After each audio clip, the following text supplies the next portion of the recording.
Hey, what's going on? This is Jerry and Sammy here, coming to you live for Mini Moguls this Monday.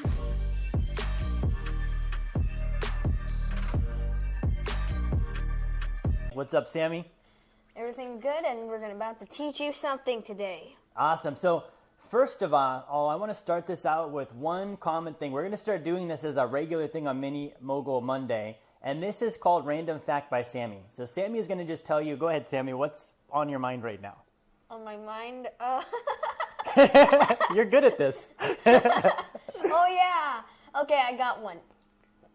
So once I asked the AI a stupid question about how many chickens live in America.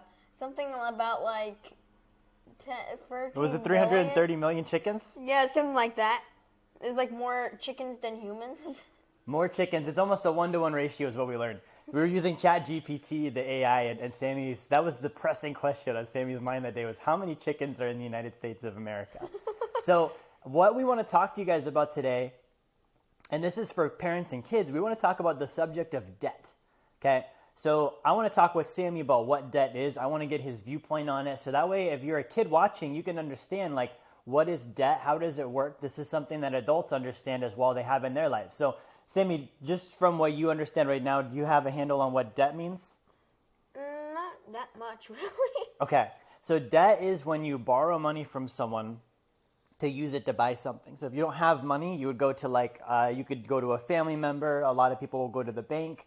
Or they might go to like a car dealership or somebody and they'll borrow money. And then they owe the money to the person? Exactly. Then they owe the money back to the person. Now, when you borrow money, typically that means that you didn't have money of your own. And that's why someone would borrow. So they'd be like, you know, if I don't have $10 and I want to buy a toy, I might be like, hey, I want to borrow $10 from you so I can have the toy. But the problem is now I owe that person $10. Okay, now when you borrow, there's also something called interest. Do you know what interest is? Interest? No. So interest is when you borrow, it's not just $10, they want some extra. So like you don't have to pay back just $10, you have to pay back maybe $12 or $13, and that's the extra cost that they're going to charge me for letting me borrow their money. Does that make sense? Okay, so that's something that we call debt. So most adults, they'll borrow money for like a car, right? So they'll have like, how much do you think like a nice car would cost? What's like a good price? Let's see, 900? 900 total or 900 a month or? 900 a month. 900 a month? That's a good car. Yeah, like a $900 a month payment. So when you have a $900 a month payment, that person probably owes, check this out, probably owes $90,000 to the bank for that car. It's a lot of money, right? Yeah, I would prefer to keep it myself. Exactly. So what are your thoughts on what I've just described to you? Well, basically the people, they're not working hard enough and just want to save time by doing the debt thing, but then now they owe money and now they're going to feel bad for themselves because now they have to work for it. Basically, all that did was they just got some money, they make now some money, and now they just give it the money away. But it's better if you just make the money and the whole entire point so you don't lose all that money. Exactly. I want to take a really quick moment so you guys can all appreciate. Sammy, did we go over this before the video today? At all? No. I don't think so, no. Sammy just understood that in this 2 or 3 minute conversation.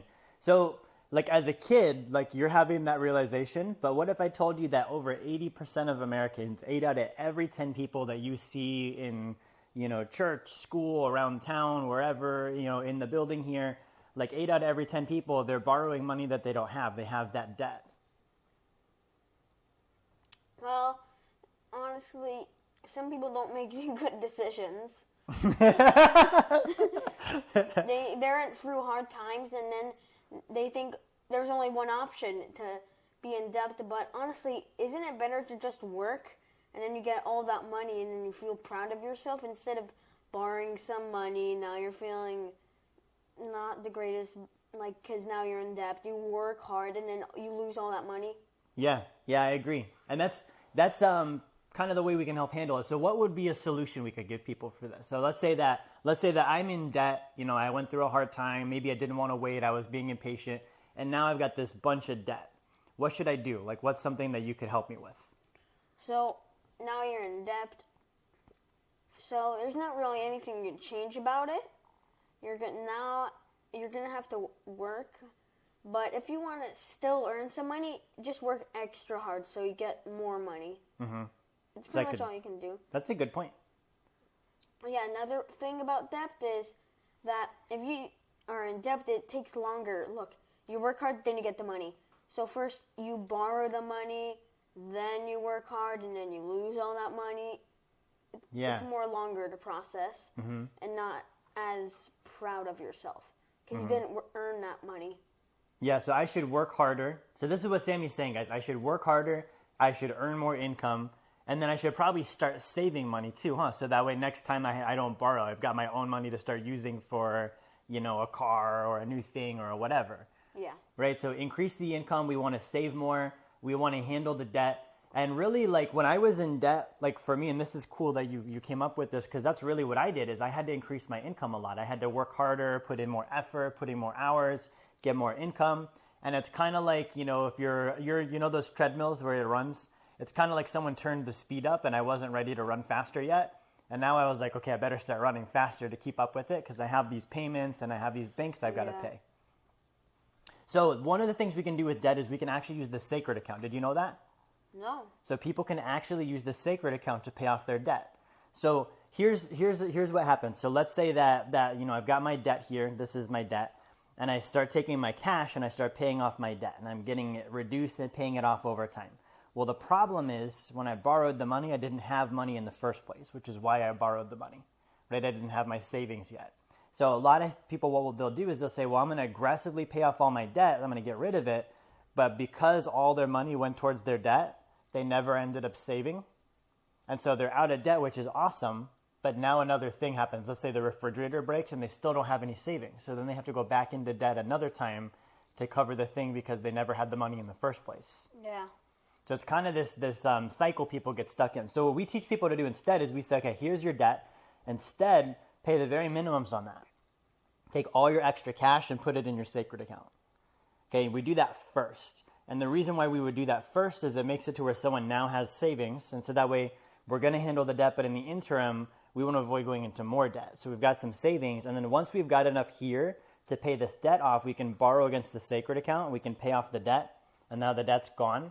And then our money's still growing. Remember the refrigerator thing where it's like the food's still there even though you ate it? So the money's still growing even though we used it to pay off the debt. So we're out of debt. We've still got savings. And it's all still growing while we're using it. Wow. Pretty cool, right? Yeah. What do you think about that? Well, I think that that's a very good plan to use to get off debt. What should we tell parents who have debt? Well, to do what exactly we had just explained. Get the sacred account is what Sammy's saying. Sammy, where can people get the sacred account? Well, where they can get the secret account? Well, at like secretaccount.com and Yeah. Do you want to tell them? the secretaccount.com. Yep. Well, go to secretaccount.com and you can get your secret account right away. Awesome, guys. So that's the topic of debt. Now, what should we tell kids? We've got a couple of minutes here. What should we tell kids if they have parents who are in debt? Let's say their parents are stressed out. They have debt. Maybe things are a little bit tight. Maybe their mom and dad are fighting over the debt. What should we tell kids so that they can help? Well, this is what I have to tell you, kid. Tell that to your parents about the secret account. Say, go to secretaccount.com and all your problems will be solved. Guys, this is qualified financial advice from Sammy here on the sacred account. This is what we're going to handle with the debt. And there's a lot of stuff this can handle. So the sacred account's not just debt. We've talked about a lot of other things and we won't go into them today. But if you're a kid, another thing you could do is you could also could they start helping to earn income? Like doing some stuff around the house, or maybe doing a newspaper route, or selling stuff around with friends. Yeah, that would be good. Yeah, they could earn more income too. So, whether you're a kid, whether you're a parent, one of our rules is that we don't borrow money that we don't have to buy things we don't need to impress people we don't like, which is what most people go into debt for. So rather than borrowing against someone else's bank, we want to borrow against our own bank, which is the sacred account, right? Rather than going into debt, we want to have savings. Rather than buying things that we don't need, we want to buy assets that produce income or they go up in value. Okay, so this has been Mini Mogul Monday with Jerry and Sammy. Any closing remarks, Sammy? Well, we have this guy. Yeah, this is Greg. Greg is our typical American. Greg does not have a sacred account. Okay, but Greg also, as you can see, his brain's popping out his head, so he has an excuse. There's nothing in there. Clearly, he got too much in depth. Now he's being gutted. There you go. Now you don't need to suffer anymore. All right, guys, we're going to tune out. Thanks for watching today.